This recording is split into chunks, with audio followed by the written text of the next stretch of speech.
The late afternoon sun slanted across the parking lot of Hartley's Grocery in Montpelier, Vermont, painting everything in shades of amber and gold. October had arrived with its particular kind of melancholy, the kind that settles into your bones and makes you remember things you spent years trying to forget. Callum Wren knelt beside a stalled Mercedes, his calloused hands working beneath the open hood. At 35, he had the kind of face that told stories without words. Lines around his mouth spoke of sleepless nights. Shadows beneath his eyes whispered of burdens carried too long. And the scar running from his left wrist to the back of his hand, that scar told the longest story of all. He didn't look up when the driver's door opened. He had learned long ago not to make eye contact with people who drove cars worth more than his annual income. They rarely saw him anyway. To them, he was just hands, just labor, just a problem solver who would disappear the moment the engine purred back to life. The click of expensive heels against asphalt, the subtle waft of perfume that probably cost more than his truck payment. He kept working. The alternator was shot. Simple fix. 20 minutes, maybe less. Then she would drive away in her gleaming black chariot, and he would go home to his daughter, and their worlds would never intersect again. That was the plan. Plans he had learned meant nothing. He stood up slowly, wiping his hands on the rag tucked into his back pocket. His shoulders ached from hunching over engines all day. His back protested every movement. But these were familiar pains, old companions he had grown accustomed to over the years.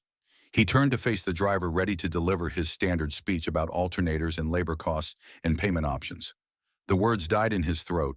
On her left wrist, catching the dying sunlight like a trapped star, was a silver bracelet. The pendant was a half-moon etched with a pattern he knew by heart, because he had made it, 12 years ago, with his own two hands, for the only girl he had ever loved. The woman turned around, and Callum Wren's world stopped spinning. Seraphina Blackwell. She was older now. They both were. But he would have recognized her anywhere. The same dark hair, though it was shorter now, more polished. The same green eyes that had once looked at him like he hung the moon. The same lips that had whispered promises against his skin on summer nights that felt like they belonged to someone else's life. Her mouth opened. Her lips formed a sound. Not his full name. Something older. Something more intimate. A nickname that belonged to porch swings and fireflies and the reckless hope of youth. Cal. The word hit him like a physical blow. He stepped back. Every wall he had built over 12 years slammed into place at once, brick by brick by brick. You have the wrong person. His voice came out flat, deliberate, empty. Cal, I know it's you. She stepped toward him, her composure cracking. You still have the scar. You still tilt your head the same way when you're concentrating. I'm a mechanic. He cut her off cold as January steel. And you owe me $40. You can pay inside. He turned his back on her. He walked toward his truck. He did not look back. Behind him, Seraphina Blackwell stood frozen in the parking lot, watching the man, who had once sworn to love her forever, walk away like she was a stranger, asking for directions he had no interest in providing. Inside her repaired Mercedes, Seraphina's hands trembled against the steering wheel. The engine purred smoothly now, fixed by the same hands that had once traced constellations across her bare shoulders. The same hands that had crafted the bracelet she still wore every single day, hidden beneath designer sleeves and corporate armor. She pressed her forehead against the cool leather and forced herself to breathe. 12 years. 12 years since she had seen his face, heard his voice, felt the particular weight of his presence beside her. She remembered that summer with the kind of clarity that bordered on cruel. 22 years old. Running from the suffocating expectations of her father's world. Finding refuge in a small Vermont town where nobody knew her last name or cared about her trust fund. And finding Callum. He had been 23 then, a mechanic with grease-stained hands and a smile he rarely shared with anyone. He had told her about the accident 6 years before that summer, the truck that came out of nowhere, his mother in the passenger seat, the months of recovery, the whispers that followed him everywhere. They said he had been driving recklessly. They said he nearly killed his own mother. They said he deserved to lose his scholarship, his future, everything. He believed them. She could see it in his eyes even then, the guilt he carried like a second skin. But she had loved him anyway. Loved him because of his gentleness with stray cats and lost children. Loved him because he made her feel seen for the first time in her life. Loved him because when he looked at her, he didn't see Blackwell money or Blackwell power. He just saw her. Then her father found out. She remembered the morning she was taken. Dawn light, two men in dark suits, a black car waiting, no time to explain, no chance to say goodbye. She had written a letter that night in the cold guest room of her father's Connecticut mansion. Pages and pages explaining everything. Begging him to understand. Promising she would come back. She had sneaked out at 4 in the morning, driven 3 hours back to Vermont, and slipped that letter under his door. Then she had waited. Days became weeks. Weeks became months. Months became years. He never responded. She told herself he had read the letter and chosen not to forgive her. She told herself it was better this way. She told herself to move on. She built an empire, climbed corporate ladders, shattered glass ceilings, became everything her father demanded and more. None of it filled the hollow space in her chest, and now seeing the hatred in his eyes, she understood something that made her blood run cold. He didn't know. He had never known. He thought she simply vanished without a word. Her hand brushed against something on the floor of the car. A wallet. Worn brown leather, soft with age. It must have fallen from his pocket when he leaned across to check her engine. She opened it with trembling fingers. Behind a driver's license bearing the name Callum J. Wren and a Burlington address, there was a photograph. Callum sat on the steps of a modest porch, his arm wrapped around a little girl. She looked about 7 years old. Honey-colored hair, eyes the exact same shade of blue-gray as his, a gap-toothed grin that radiated pure, uncomplicated joy. And Callum was looking at this child with an expression of such profound tenderness that it cracked something open in the center of Serafina's chest. He had a daughter. He had built a life, found happiness, become a father. Without her. Serafina stared at the photograph until her tears blurred the image beyond recognition, until she couldn't tell where her grief ended and his smile began. The garage sat on the edge of Burlington, a modest building with hand-painted signs that read, Wren and Briggs Auto, we fix what others can't. Callum pulled his truck into the gravel lot and cut the engine, but he didn't get out.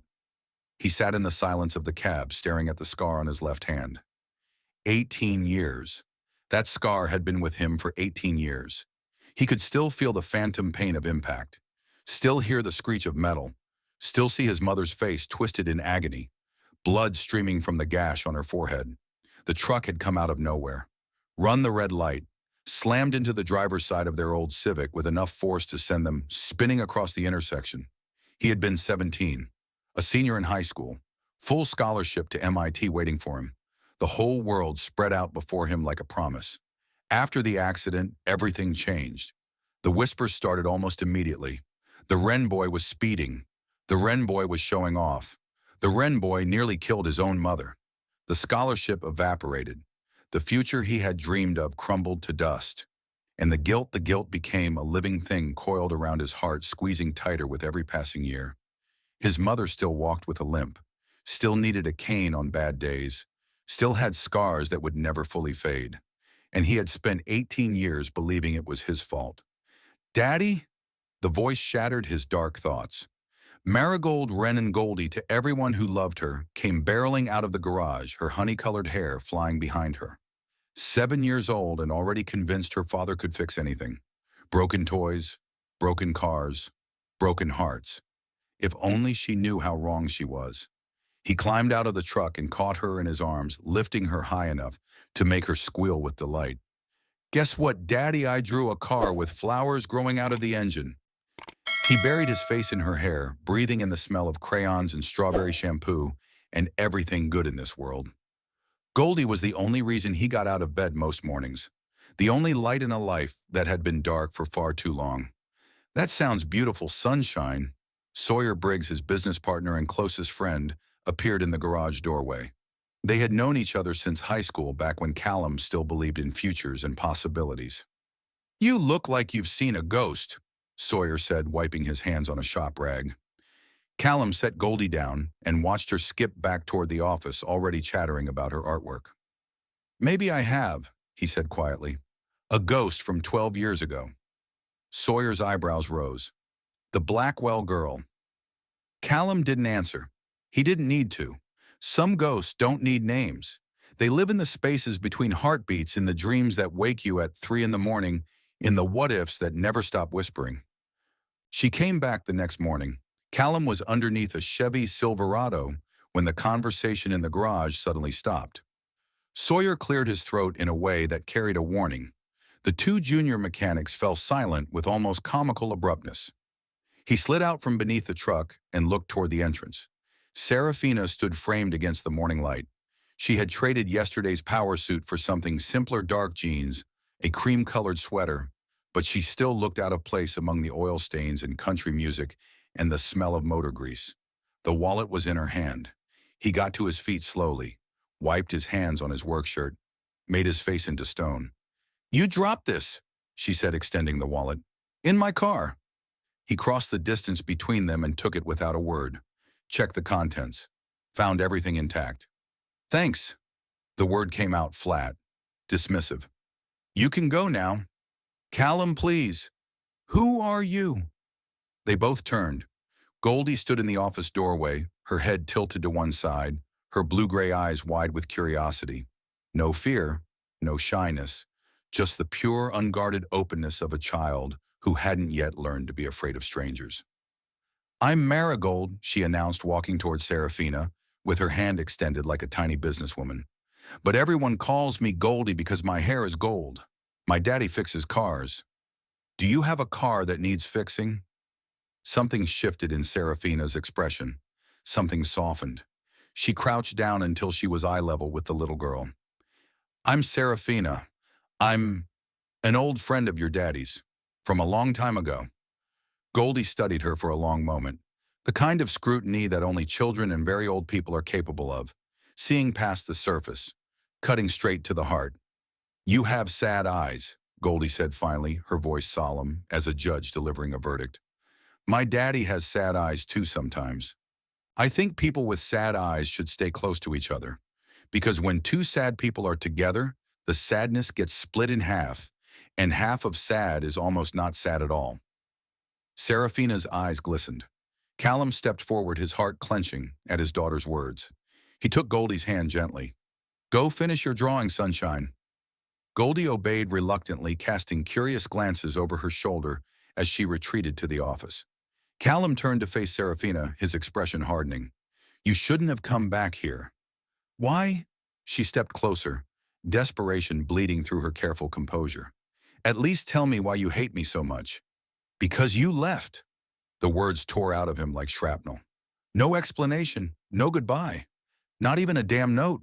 I waited on your porch for 3 days like an idiot, and you disappeared like that summer never happened. Like I never happened." "But I did leave a note." The words hung in the air between them. Callum went very still. "I wrote you a letter," Serafina continued, her voice shaking. "I explained everything. My father forced me to leave. I had no choice. I drove back to Vermont at 4 in the morning and slipped it under your door. I promised I would come back. I begged you to wait for me." There was no letter. His voice was barely a whisper. "I checked every inch of that porch. I got down on my hands and knees, hoping to find something, anything. There was nothing." Serafina felt the ground shift beneath her feet. She had written that letter. She had delivered it herself. She had. The realization crashed over her like a wave of ice water. "My father."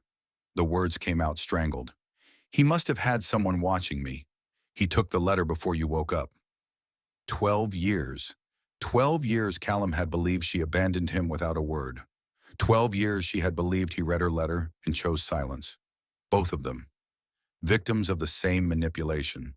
Pawns in her father's cruel chess game.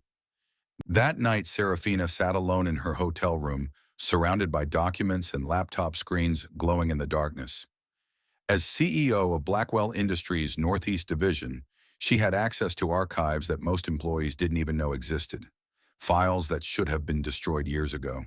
Secrets that powerful people had paid fortunes to bury. She typed a search query, accident plus Burlington plus 18 years. The results made her blood freeze. A folder labeled Incident Resolved, inside multiple versions of an accident report.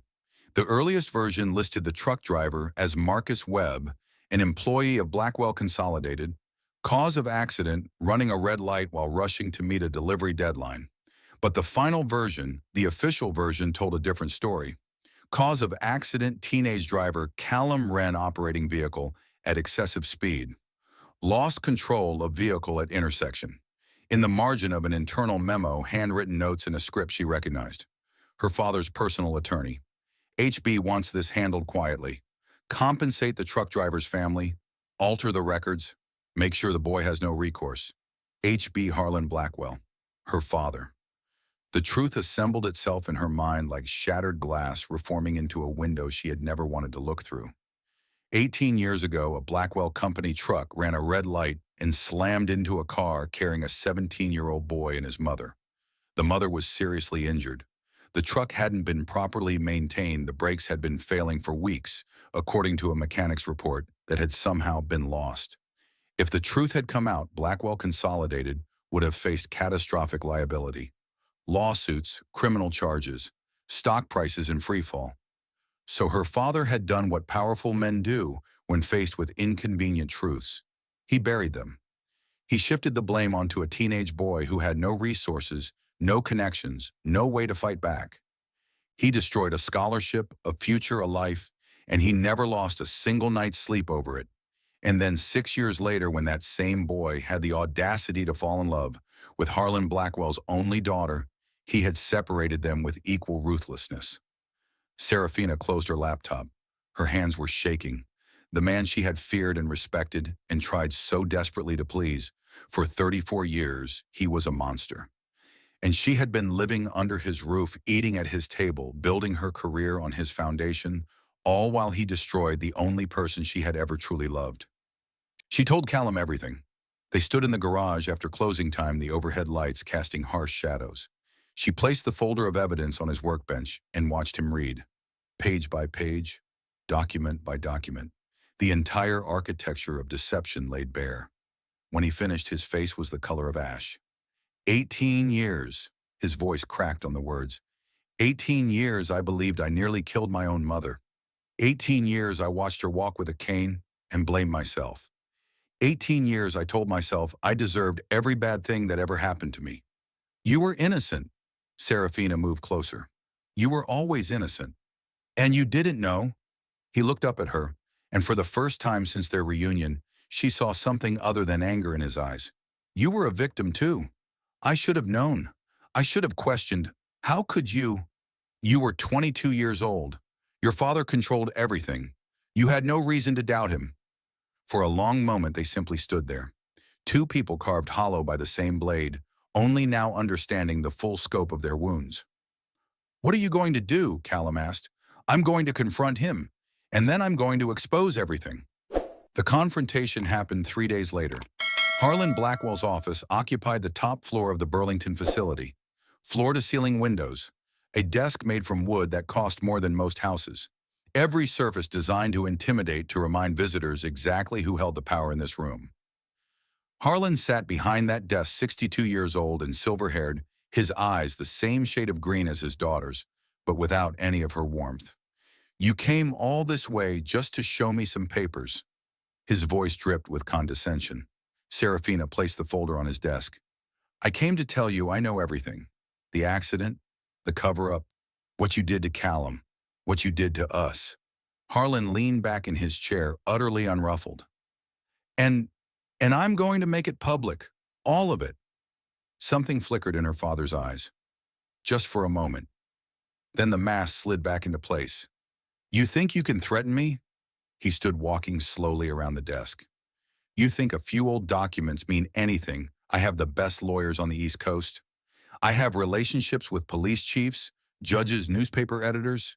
You have nothing. I have the truth. The truth. Harlan laughed, a cold, humorless sound. The truth is, whatever I say it is. The truth is, whatever I can afford to make people believe. He stopped directly in front of her, close enough that she could smell his cologne, the same scent he had worn her entire life. That mechanic has a daughter, doesn't he, Marigold? 7 years old, honey-colored hair, attends Edmonds Elementary School. Serafina felt ice crystallize in her veins. What happens, Harlan continued, his voice soft and dangerous, if Child Protective Services receives an anonymous report about unsafe living conditions? A father who leaves his child unsupervised in a garage full of dangerous machinery, a single parent working 12-hour days with no adequate child care. You wouldn't, you don't know what I would do, Serafina. His eyes were flat, dead. Go back to Connecticut, do your job. Forget about the mechanic. This is your only warning. She found Callum at the garage that night alone, closing up. Her face told him everything before she said a word. He knows about Goldie. Her voice shook. He's threatening to call CPS. He's going to try to take her away from you. Callum went rigid. Goldie, he knows her name, her school, everything. You have to be careful. He's not bluffing. You need to leave. Callum's voice was hollow. Right now, and don't come back. Callum, you don't understand. He turned to face her and she saw something she had never seen before: fear.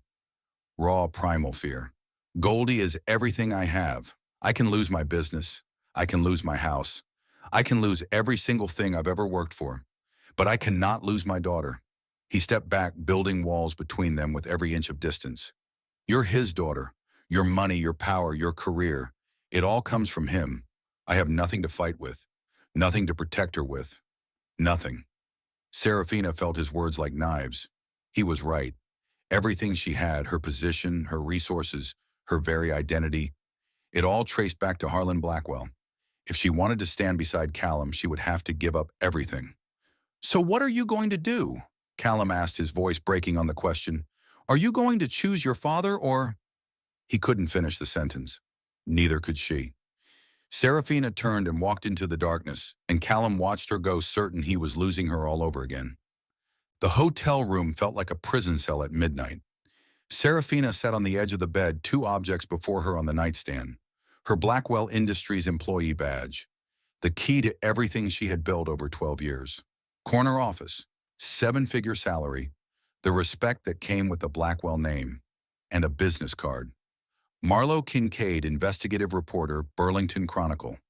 She had been given this card 2 years ago at a conference with a whispered promise: if you ever have something on your father, call me, day or night.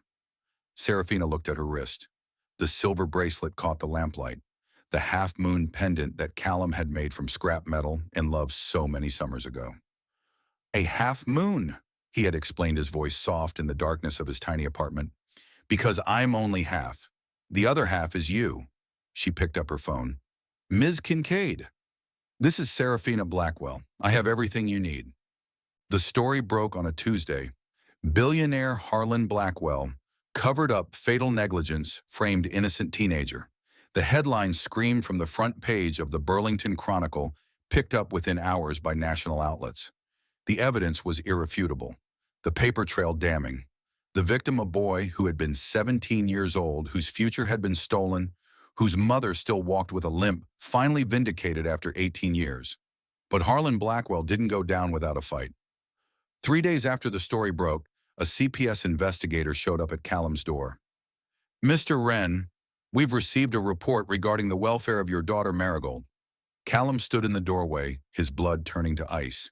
Harlan had made good on his threat. The investigator walked through his modest house taking notes. Toys scattered on the living room floor. Dishes in the sink. The garage workshop where Goldie sometimes sat and colored while he worked. Everything looked damning when someone was looking for reasons to condemn. We'll need to conduct several follow-up visits, and in the meantime, the child may need to be placed in temporary foster care. No. Callum blocked the doorway, his voice steady despite the terror clawing at his chest. You're not taking my daughter. From behind him, small footsteps. Goldie appeared, her eyes wide and frightened. Daddy, what's happening? He scooped her into his arms, shielding her from the stranger, from the threat from a world that had never stopped trying to take everything from him. But Harlan Blackwell had underestimated two things. The first was Marlo Kincaid, who had been investigating Blackwell Consolidated for 5 years and knew exactly how to follow a money trail. The second was his own daughter. The emails Serafina had provided didn't just expose the accident cover-up, they exposed the CPS manipulation too. Harlan's communications with a private investigator. instructions to file anonymous reports, a paper trail that led directly back to the most powerful man in Vermont. When the FBI arrived at the Burlington office, they didn't come for a friendly chat. They came with handcuffs. The emergency shareholder meeting was already in chaos when the federal agents walked through the door. 300 people, investors, board members, journalists watched as Harlan Blackwell was read his rights. Harlan Blackwell, you are under arrest for evidence tampering, obstruction of justice, and federal conspiracy charges. The click of handcuffs, the flash of cameras, the stunned silence of an empire crumbling. At the back of the room, Callum and Serafina stood together. They didn't speak. They didn't need to. After 18 years of lies, after 12 years of separation, after all the pain and loss, and stolen futures, justice had finally arrived. The CPS case collapsed within a week. The anonymous report was traced to a private investigator on Harlan Blackwell's payroll. The fabricated concerns were exposed as retaliation. A formal apology was issued by the department. Cold comfort after days of terror, but comfort nonetheless. Goldie stayed with her father, where she belonged. The night the case was officially closed, Callum sat on the edge of Goldie's bed watching her sleep. Her stuffed rabbit was tucked under her arm. Her golden curls spread across the pillow like spilled sunshine. Her breathing was slow and peaceful, untouched by the nightmare that had almost torn her away from him. He had come so close to losing her. The thought still made his hands shake. For 7 years, he had built his entire existence around this child. Every decision, every sacrifice, every long night and early morning, all of it had been for her. She was his redemption, his reason, his proof that something good could still grow from the wreckage of his life. And a man with more money than conscience had tried to take her away with a single phone call. Callum pressed a kiss to Goldie's forehead, breathing in the innocent scent of her, anchoring himself in the reality of her presence. She was safe. She was his. And he was never going to let anyone threaten that again. On a quiet Sunday afternoon, Serafina knocked on the door of a small cottage on the outskirts of Burlington. Eleanor Wren answered, 63 years old, silver hair, a cane in her right hand, the permanent reminder of an accident that was never her son's fault. But her eyes were sharp and warm, and her smile was the same smile Callum wore when he looked at his daughter. "You're the Blackwell girl," Eleanor said. "Not a question. I'm so sorry, Mrs. Wren, for everything my father did, for everything you've suffered because of my family. Come inside, child." Eleanor took Serafina's hand and led her into the small, neat living room. "You're not responsible for your father's sins. You were as much a victim as we were." Over cups of tea, Eleanor told Serafina stories about the years after the accident, how Callum had dropped out of school to care for her during her recovery, how he had worked 3 jobs to pay medical bills that should have been covered by someone else's insurance, how he had rebuilt his life from the ashes of his stolen future, one day at a time. About Goldie's mother, Nadia, a kind woman who loved Callum as best she could, but who couldn't handle the weight of his unspoken grief, who left when Goldie was 2 years old, overwhelmed by a sadness she didn't understand. "My son has kept his heart locked away for 12 years. Eleanor said, her eyes meeting Serafina's with knowing intensity. "Not because he wanted to, because he was afraid that everyone he loves will eventually leave. I left once." Serafina's voice was barely a whisper. "Not by choice, but I left. The question isn't whether you left." Eleanor squeezed her hand. "The question is whether you'll stay." The garage was quiet when Serafina found him that evening. Callum stood at the workbench, tools scattered around him, but he wasn't working. He was staring at the scar on his hand, like it held answers to questions he had stopped asking years ago. "You gave up everything." His voice was soft, wondering, almost disbelieving. "Your job, your inheritance, your father." Serafina walked toward him, her footsteps echoing in the empty space. "I didn't give up anything that was truly mine. Everything I had was built on lies and other people's suffering. None of it was real." She stopped in front of him, close enough to touch. "What I found, what I remembered when I saw you in that parking lot, that's real. This is real." She reached up and touched the scar on his hand, traced its path with gentle fingers. "I should have come back sooner. I should have fought harder. I wasted 12 years being afraid. I was afraid too. His voice cracked. Afraid to trust, afraid to love, afraid that if I let anyone in, they would just leave again. And now, Callum looked at her. Really looked. No walls between them. No armor. Just two people who had been broken by the same hammer, finally finding the courage to put the pieces back together. Now I'm tired of being afraid. He took her hand. His fingers were rough and calloused, marked by years of labor, but they wrapped around hers with a gentleness that made her heart ache. Don't disappear again, he whispered. Not this time. Please. Never. She pressed her forehead against his. Never again. I promise. He pulled her into his arms, and 12 years of loneliness dissolved in a single embrace. 12 years of grief and doubt and what-ifs finally released. Finally over. Finally home. The weeks that followed were quiet. Healing. Serafina moved out of her hotel and into a small apartment in Burlington. Nothing like the penthouse she had left behind in Connecticut. No marble countertops, no panoramic views, no closet full of designer clothes.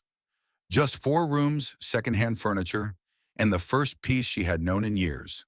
She started consulting work, helping other whistleblowers navigate the treacherous waters of corporate accountability. The pay was a fraction of what she once earned. The hours were longer. The work was harder. She had never been happier. Callum took things slow. He had spent 12 years with his heart locked behind iron doors, and those doors didn't open overnight. But he let her in inch by inch. A coffee here, a dinner there. Sunday afternoons at the park where Goldie could run and laugh and drag them both into games of tag that left them breathless and grass-stained. Sometimes in quiet moments, Serafina would catch him looking at her with an expression she couldn't quite name. Wonder maybe, or disbelief. As if he still couldn't quite accept that she was real, that she was here, that she had chosen him over everything else. One evening, as they sat on his front porch watching Goldie chase fireflies in the gathering dusk, he finally put words to it. I keep waiting for the catch, he admitted, his voice low. For the moment when you realize you made a mistake, when you wake up and see what you gave up and decide it wasn't worth it. Serafina took his hand. I gave up an inheritance built on lies, a career funded by suffering, a father who never loved me, just the image of me he could control. She turned to face him. What I have now, this porch, that little girl laughing in the yard, this is worth more than all of it. This is everything. He didn't say anything, but he pulled her close and they sat together in the twilight, watching Goldie catch lightning bugs in a mason jar. And for the first time in 18 years, Callum Wren let himself believe in the possibility of a future. 1 year later, the parking lot of Hartley's grocery looked different in the autumn light. The same asphalt, the same shopping carts, the same ordinary suburban mundanity. But everything had changed. A Toyota Camry pulled into the same spot where a Mercedes had stalled 12 months ago. Serafina stepped out, no power suit now, just jeans and a cozy sweater. On her left hand, a silver ring with a half-moon design that matched her bracelet. Callum's truck was already there. He leaned against the hood, Goldie perched on his shoulders, her sunlit hair catching the evening glow. Daddy, why are we here again? Goldie asked, her legs swinging impatiently. Because this is where I met Mama Sarah. But you said you fixed her car here. That's not romantic at all. Serafina laughed a real laugh, the kind she had almost forgotten how to make, and walked toward her family. Her family. The word still felt new, miraculous, like a gift she didn't quite believe she deserved. Sometimes, she said, lifting Goldie down from Callum's shoulders and settling her on her hip, the most magical things start in the most ordinary places. That's what makes them special. Goldie considered this with the gravity of a philosopher contemplating the meaning of existence. I guess that makes sense. Goldie tugged at Serafina's sleeve, her expression suddenly serious. Mama Sarah, can I tell you something? Serafina crouched down to meet her eyes. Of course, sweetheart. I used to think our family was like a puzzle with a missing piece. Daddy always looked at the empty spot like it made him sad. Goldie reached up and touched Serafina's cheek with her small hand. But now the piece is here. You're the piece that was missing. And now we're whole. Serafina's breath caught in her throat. Out of the mouths of babes, she thought. Out of the mouths of babes.